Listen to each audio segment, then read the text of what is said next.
Hello, everybody. My name is Matt Webster. I'm the founder, CEO, and CISO for Cyvergence. Today, we're going to talk about managing corporate cybersecurity risks. This is part 3 in the series, and today we're going to discuss cyber risk quantification. So what are you going to learn today? You're going to learn about what cyber risk quantification is and why it's important. We'll touch on a few things related to cyber insurance, and we'll briefly touch on FAIR. So a bit of housekeeping. I do assume that you have some basic knowledge of risk or have watched the previous presentations on cybersecurity risk. Keep in mind that I do not cover everything. We're just trying to give a very high-level overview here. So let's get into cyber risk quantification. So I took this one from Security Scorecard because I thought that was a decent definition of it. But in general, cyber risk quantification is a process of assessing the potential financial impacts of an individual cyber threat to your business. Cyber risk quantification evaluates operational risk, efforts to reduce risk, risk exposure, and risk mitigation. Now, that's really important to think about because here we're taking everything and turning it from, oh, it's a high risk or a moderate risk or a low risk, and turning it into dollars and cents. Is it a $10 risk or a $100 million risk? And that's extremely important for organizations, which we're going to explore just now. So a lot of this, it really helps with the business alignment. If you say high risk, what does that mean to the business? Financial recording of risks can have an impact the way a high risk or moderate risk doesn't have. And so that's one of the important aspects of trying to quantify what that risk is. If you come in and say it's a high risk, well, what's the dollar value on it? And you say, well, it's about $150. No serious business person is going to take that seriously and would consider that a high risk to the business. It might be that there could be an impact or there's going to be some additional work, but they're generally speaking not going to care. But if you come to them, it's a high risk, this is a $100 million risk, that has a very different impact on the business leaders, and they're going to treat that very seriously. But you're going to have to sit down and explain why this is a $100 million impact. Maybe it's affecting a very important system that it's down, you don't have backups, and you have to develop from scratch. And all kinds of things could start to play into it, but it starts to engage the business in a more serious way. And it also helps to get you in line too. It's like, well, what does the business think? What does that alignment start to look like?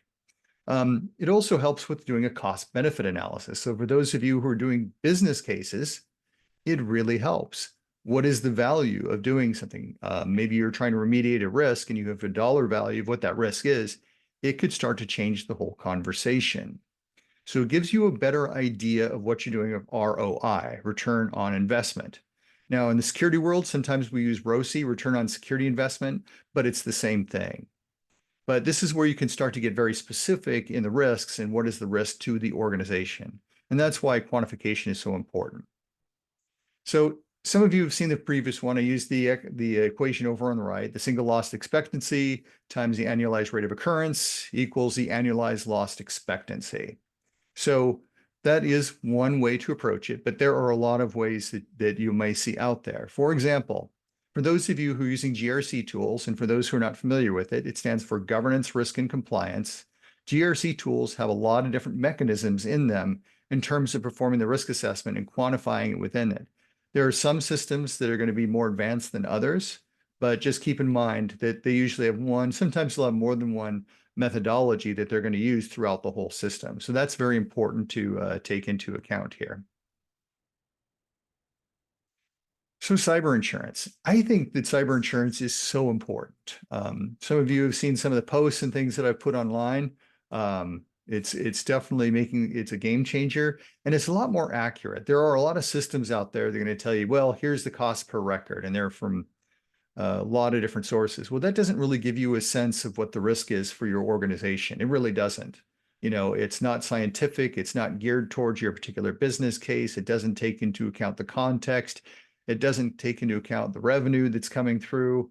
There's a lot of different things that are happening when you're looking at a record. Like you can create a number from it, but it's simply insufficient. So part of what I do is tie in the insurance portion of it in order to get a better understanding of what the risk is. So there's a lot of concepts out there like black swan risk I've mentioned in the past, and that's where the worst possible scenario comes in. But then you have like inherent risk. What is the risk without considering other controls. And what's the residual risk? Because that's going to give you a much clearer idea of what the risk is to your organization. And when you quantify it, that's going to speak volumes about your involvement, and the business is going to start to treat you very differently. And that's one of the reasons I'm such a big fan of cyber risk quantification, because you can start to do things like calculate the value and potential value of cybersecurity within your organizations. So those cost benefit analysis, I mean, there's business earned as a result of having different types of cybersecurity in place, which is another part of it. But that starts to talk about what the value is from a business standpoint. The other thing you can get out of insurance, and most of us are pretty familiar with it who've been through the cybersecurity world, but for those that aren't, it can help you determine some of the expense types. Obviously, you've got investigation and response. What happens in a case like that? What are your regulatory costs? Are you at risk? Are they going to sue you? Are they going to regulate you for the next 10 years? There are a lot of different options depending on the industry that you're in. There's legal damages, there's breach cost, reputational costs, especially when you consider that you've got a serious breach. You can start to look at what do those expenses actually mean. And the reality is, when you've got really good cybersecurity as well, your insurance can go down, your premiums go down. So you're in a better situation overall that you're going to be saving the company money as a result of lowering those premiums. So good cybersecurity not only makes sense from a preventative standpoint, but also from a cost benefit perspective. And that's an important thing to jump into. So we're going to talk a little bit about FAIR. This is factor analysis and information risk. I will say I am not a FAIR expert, but I've done quite a bit of what FAIR needs to be done because it's just built into a lot of the framework. So when you're coming up with a lot of these risk equations, or sometimes you see them in GRC tools, they're going to factor in some of the same things that you're going to find in FAIR. Now you can see here, we've got the loss event frequency. There's a threat event. How often does it occur? What's the probability of an action? How often is that action going to take place? So this is where you consider things like the level of effort, the value of the target that you're going after, et cetera. But also you see here on the left-hand side, the vulnerability, you've got the threat capability. What are the knowledge and experience of the actors? And what's the resistance strength? That goes back to your controls. How many controls do you have in place that can help protect you in this specific situation? So this kind of detail, depending on the management style, depending on how they want to approach, really makes sense. And a lot of organizations live and die by using something like FAIR. And so when you start to tie all these things in and say, hey, I recognize we've got a firewall in place. I recognize we have a very tuned intrusion detection system. You start listing through all the different controls that you have that are protecting your organization. This can be a huge win. So on the other side, we're seeing the loss magnitude. What's the primary loss, the secondary risk? All of these things can start to factor into it.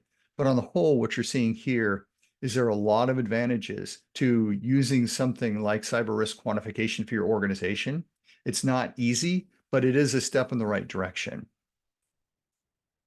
But I want to thank you very much for your time today. There's a lot more we're going to cover in more episodes. If you like this video, go ahead and click on YouTube so you can follow us in the future. Follow me on LinkedIn, and I hope to see more of you out there. Thank you so much. Bye-bye.